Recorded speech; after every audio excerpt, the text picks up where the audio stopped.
What's going on, guys? This is Kevin, aka Kman1, coming at you with a new video, and today we're going to be playing some good old Runescape, or I guess I should say some good new Runescape. I am playing Runescape 3. It's the modern version of the game. Those of you who aren't familiar with Runescape, just to give you a brief synopsis, there are currently 2 versions of the game live.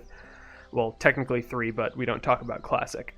There is Modern RuneScape, also called RuneScape 3, which is what I'm playing here right now. And there's also a version called Old School RuneScape, which is a little bit more like how the game was back in 2007, with some extra added content. I like both versions of the game, but today I'm going to be playing RuneScape 3 because I'm going to be showing you, for at least the beginning, how to build an efficient account on your own.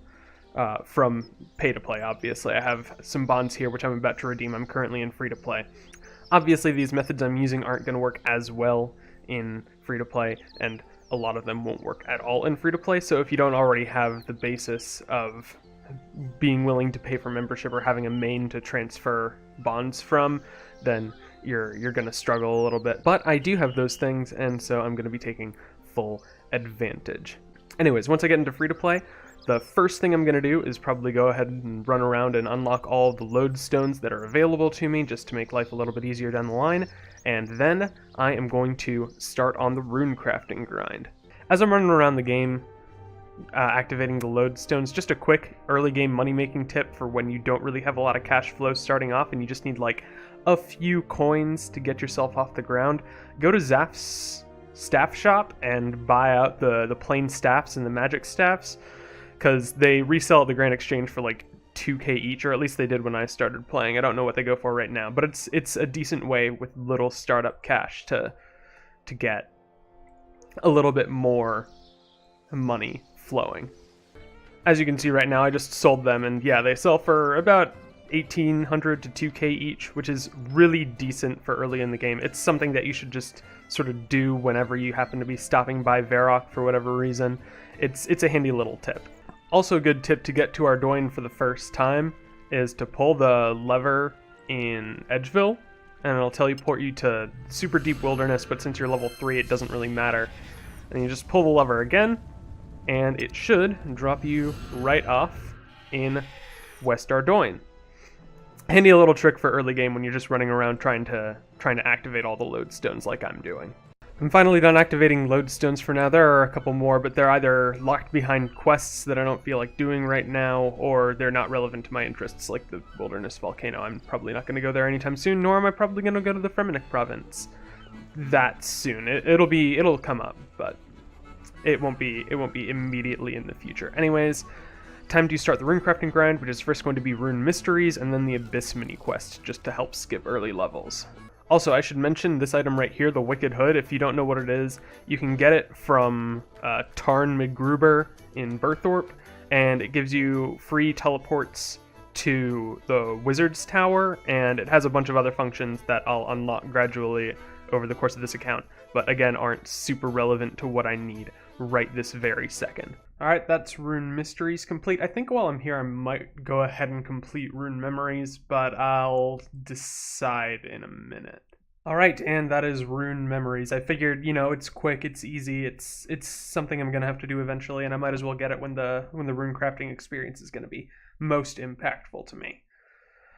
Anyways, time to go ahead and do the Abyss quest. Alright, I'm finishing up the Abyss mini quest, and between the quests themselves and the treasure hunter keys that I used a little bit in runecrafting, I'm now level 12 runecrafting, so it's time to go ahead and hop into Runespan. I'm here now in Runespan, and I probably should mention why I'm going for early runecrafting of all things. It's 2 big reasons. First of all, and what you probably assume, is the daily Viswax. I want to get into the runecrafting guild, and then there's a really great daily that gets you like 500k plus a day for minimal effort and minimal investment, and so that's what I'm going for. And second, later on, crafting stuff like cosmics and nature runes is actually really great money per hour. It's like 2 mil plus per hour with a good setup. It'll be a while before I can get like a really good setup, but it's definitely worth investing the time in. Anyways, I'm going to be sitting here till about 50 rune crafting. I might go a little further, but probably not. Alright, and in just a couple successful siphons, I'm finally going to be at level 33 Runecrafting, which means I can go to the next level of Runespan. But I'm going to take a break for a little bit, because I just did like 45 minutes of Runespan, and I hate this place. So I'm going to go do some other stuff, and also get food, because I haven't eaten today. I decided to go ahead and do the Stronghold of Security to get the free 10k and the 4 emotes for the Varrock hard task, and I might as well get some fancy boots, which aren't going to be good because I'm using magic and not melee. I'm going to go ahead and pop out these emotes real quick just to go ahead and get that task done. And boom.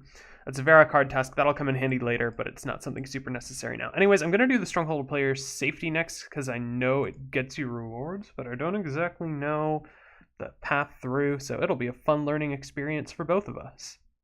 Alright, I got here to the end of the Stronghold of Player Safety, and you get 2 XP lamps in addition to the 10k, and I don't know what I'm going to put these in. I'm thinking Agility, because early game Agility is just the worst. But I don't know. I think I might hold on to them for a minute and see what I decide, because Runecrafting experience could be good, magic could be good. I don't know. I'll have to decide. I might go farming, actually, because early farming. Yeah, I think I'm going to go farming, because herb runs are the next thing I'm going to really look at getting locked down. So early farming levels are going to be really, really helpful. Yeah, up to 9 farming instantly for that 1,000 experience. That'll be really useful for me.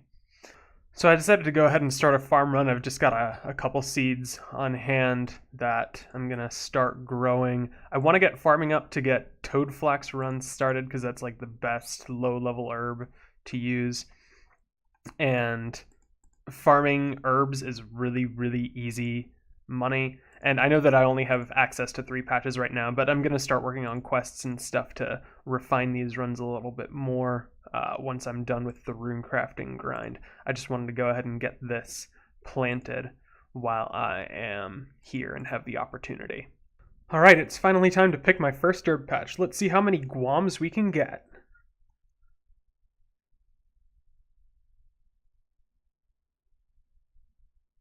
5. Not that great. Anyways, I am now 45 Runecrafting, 12 farming, and so once I'm done with this run, I am going to go and finish up 50 Runecrafting. By the way, I got 15 farming from that herb run, and I used the guams to make attack potions, and so now I'm level 5 herb lore. I'll probably keep making all the low-level herbs into potions just to get a little bit of early herb lore XP, but don't expect me to keep making every single herb into a potion into the future. As I'm siphoning this nebula, I'm about to hit 50 Runecrafting in one more successful siphon. Where is it? I'm going to hold the clip until it comes up. There we go, level 50 Runecrafting. I can now enter the Runecrafting Guild, wherever it is. Yeah, access to the Runecrafting Guild, which I am going to go to after doing a quick farm run, because my herbs are about ready to get going. From that second herb run, I got 18 farming and 7 herb lore. And now to finally see what the Runecrafting grind was all about. I'm now combining this into 88 Viswax, which I'm going to go ahead and sell on the GE, and we'll see how much money we can make. Alright, and the Viswax has sold for 756,000 gold, putting me at a grand total of just under 800k. So now that I've unlocked Viswax, and it's still a little bit till the next daily reset, I'm going to do a couple quests to see about unlocking the Canifis allotment area, and a couple other items that will really help in making farm runs a little bit more efficient. Woo, it's party time! I did Monk's Friend for the woodcutting experience, which is going to pop up in a second. And boom, there we go. On to the next quest. Not a quest, but I'm about to hit 30 magic. Ba-ba-da. And 20 defense here at the Troll Berthorpe area. I was going to go to 30 defense, but honestly, I'm a little sick of these guys, and I would rather do something a little bit more entertaining. Speaking of, time for more quests. And this is 31 crafting for Lost City. Alright, that's Waterfall Quest, which now bumps me up to 30 strength and attack. Next is Priest in Peril. And here is Priest in Peril, which gives us access to Canifis, which is where the final regular allotment patches. There are other farm patches in the game, but that's the last one that you can plant just like herbs and tomatoes and stuff. Here's the end of Restless Ghost, because apparently the Priest in Peril XP has a level 10 prayer requirement for it. So I figure finish easy quest, bury bones, and then I can also get the Priest and Prayer XP, and that puts me up to 15 prayer, which I'll probably get up to protection prayers within the near future, but it's not a super high priority because I'm not really going to be doing any quests that are like super combat intensive, and also it's not really a big value add in this game, TBH.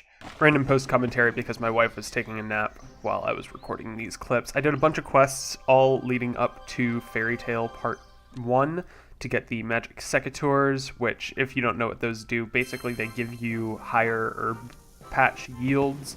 They make it so that you get a guaranteed 6, I think, in this game with super compost. And then I just did a bunch of other quests to get some early game combat experience, because those of you who have ever played the early game of RuneScape, you know how grindy it can be, and early quests are so impactful in making things go that much quicker. Links to guides for all the quests that I did will also be in the description. So, in this part, we got a lot of runecrafting done, and we just basically did a billion quests and started getting our farming runs in. Our total XP, which is all the experience available to us, is 308k. I got a lot of treasure hunter stuff, which is why I have like random level 2 skills all over the place. And in the next part, I'm not entirely sure what I'm going to do because I'm kind of sick of quests, but I also know that there's a lot of really good stuff that I would be remiss if I did not try to unlock in the early game. Stuff like kingdom management and the rest of the Fremenic area, as much as I'm able to complete right now with my current stats. So I'll look into it and see if there's anything that I really feel that it's worthwhile to accomplish in the next part. Anyways, thank you very much for watching, and I will see you then.